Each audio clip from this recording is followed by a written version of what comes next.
すごいですね。ホットグラブちゃんと入ったの初めてですな。なんか絵面が結構すごい感じになってます。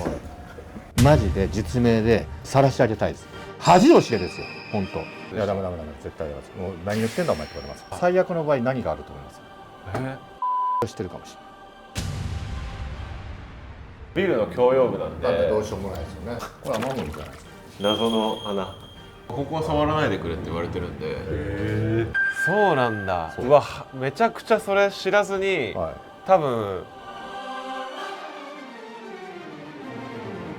改めてご紹介させていただきますけども、不動産のエキスパートの滝島さんでございます。よろしくお願いいたします。お願いします。はい、とりあえず高級殺戮ビビってます。いやいや、星が出てます。ロールスロイス。はい、すごいですね。乗ったの初めてですか？乗ったの初めてのロールスロイス。いやいやいやこれが最後ですね、きっ不動産屋さんはかなりたくさんの富裕層を見るんで、と。はい。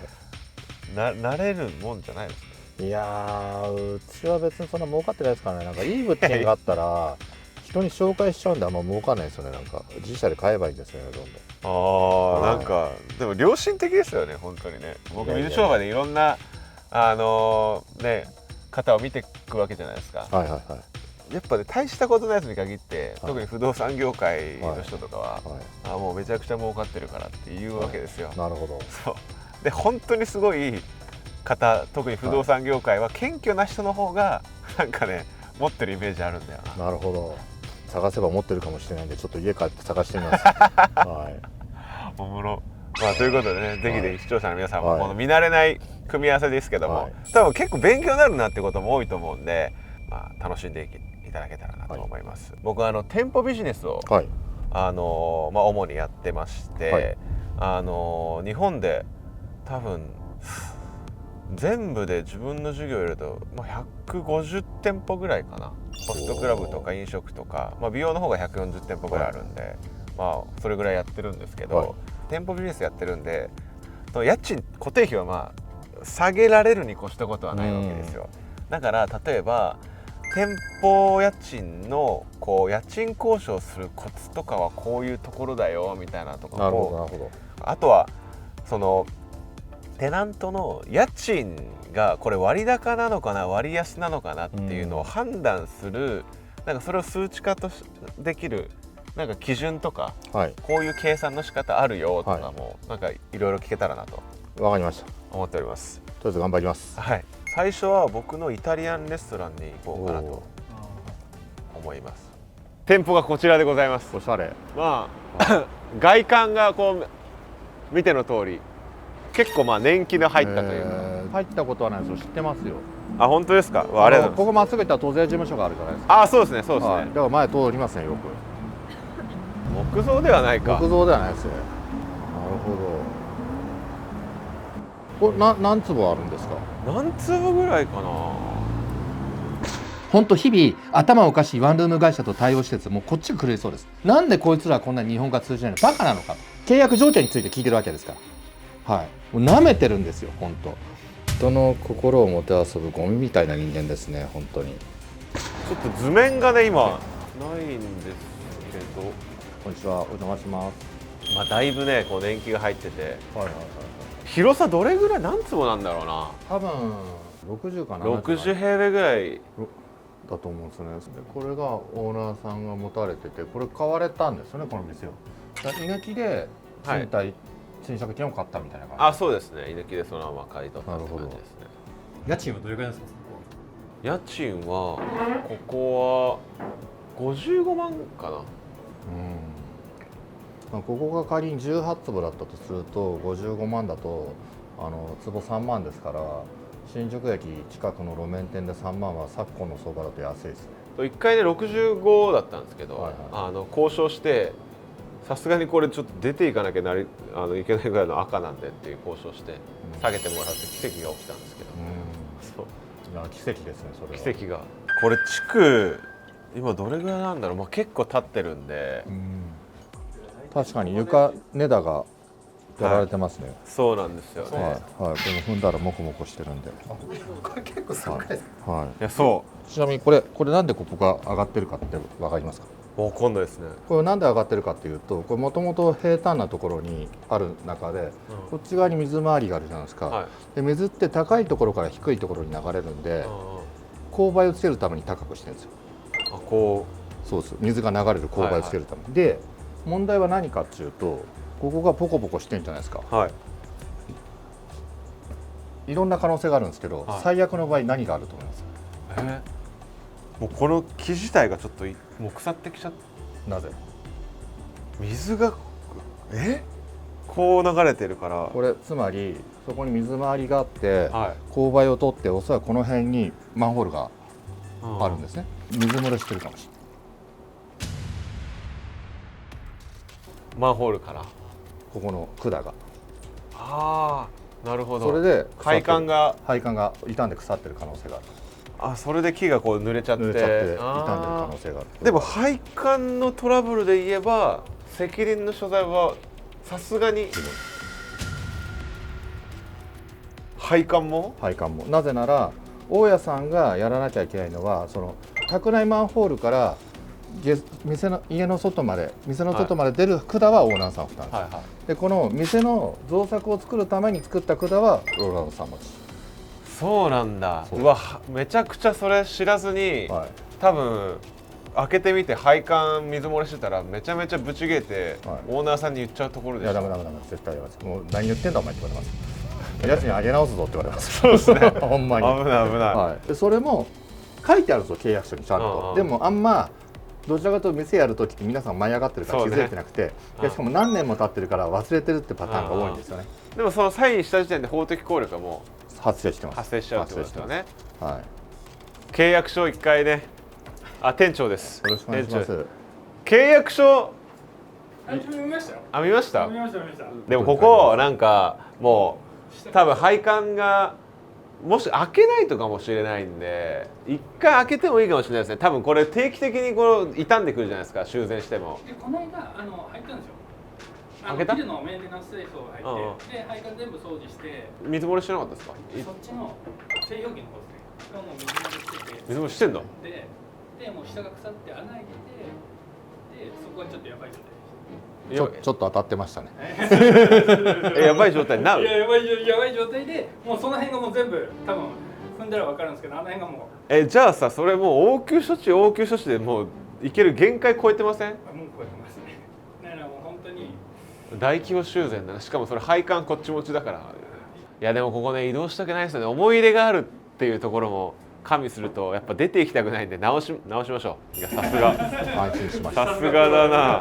もうねよく YouTube で見てます。そうです。ありがとうござい竹ます。島さんがねわざわざ来てくれて、このビルですね。はい。はい。まあなんかこの辺とかがなんかこう結構手書きだったり、手書きというか手作り感がね。僕新宿を回る謎解きゲームみたいなのをやってる時に来たビルですよ。どうぞどうぞ。お邪魔します。ここがザ・シックという僕のはい。お店になります。どうぞどうぞ。お邪魔します。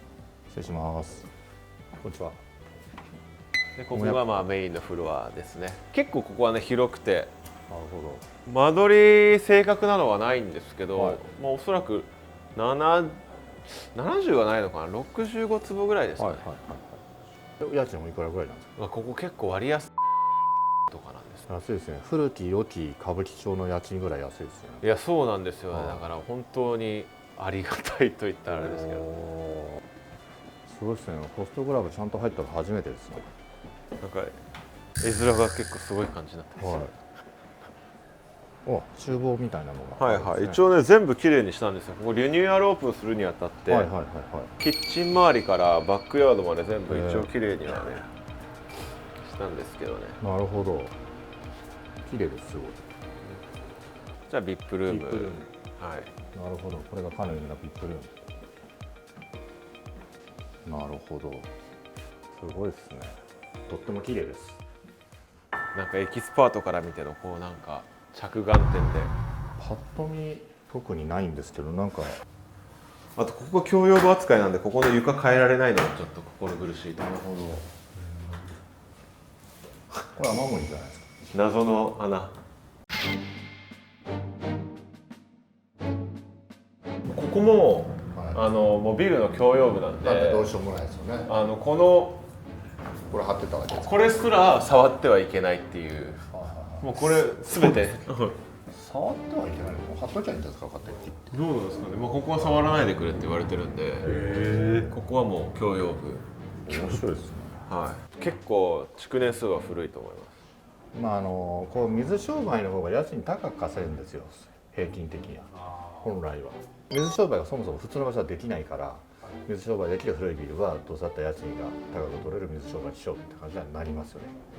で今たまたまホストクラブなんで、ちょっとホストに関連したもう一個質問がちょっとパッと出てきたんでお伺いしたいんですけど、うちのスタッフたちでも相談されるのが、とにかく審査に通らないと、物件をお金もあるし家賃を払う余力もあるんだけど、信用の部分で好きな物件に住めないんですよね、みたいなところがあって、水商売でも家を借りられる、いい家を借りられるコツというか秘訣というか、何かあったりしますか、テクニック。まずそのテクニックの前にレッドカードイエローカード案件があって、はい、よくそういう場合であるのがアリバイ会社を使う人っていますよね。聞いたことありますね。所属してないけど所属してる風を装ってくれる会社とか、でこのアリバイ会社って実はもう保証会社の方にリストで回ってて、そこを使ってると逆にブラックに乗っちゃうから審査通らなくなるんですよ。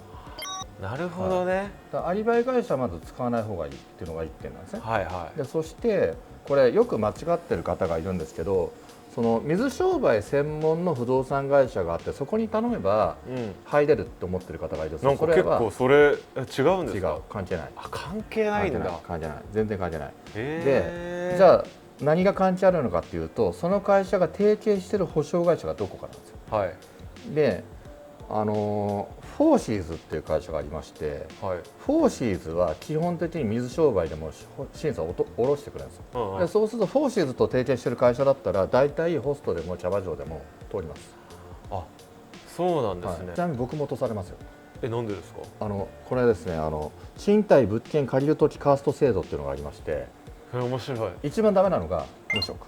無職、それはね、もちろんですよね。それはそうですね。で次は学生、でその次はアルバイトですね。でその次あたりに来るのが飲食か不動産。分かった、めんどくせえんだ、交渉したり知識あるから。その通り。そういうことか。そうなんですよ。確かにめっちゃ家賃交渉してきそうだもん。してきそう。俺がオーナーだったらね、貸さないかもしれない。でめっちゃ出るときに写真とか撮ってあって、いやこれは以前からですし、国土交通省のガイドラインによるとか言うじゃないですか、絶対。イチャモンのね。絶対言うじゃないですか。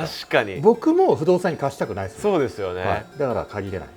なんか納得ですわ。確かに言われてみたら、収入とかそういうものじゃないベクトルで面倒くささが。なるほどね。あとはロアンさんって、ここのお店じゃないんですけど、ザ・クラブっていう別のお店でコロナで閉店した時に空家賃を払ってたりとか、ここも空家賃払ってる時ありましたよね。いやもうあれですね、閉店からちょうど8ヶ月かな。そうですね、大体長かったですね。空家賃また払って得意技。空家賃払ってキープしてたんだ。それはね、家賃払わないとここに追い出されちゃうんで。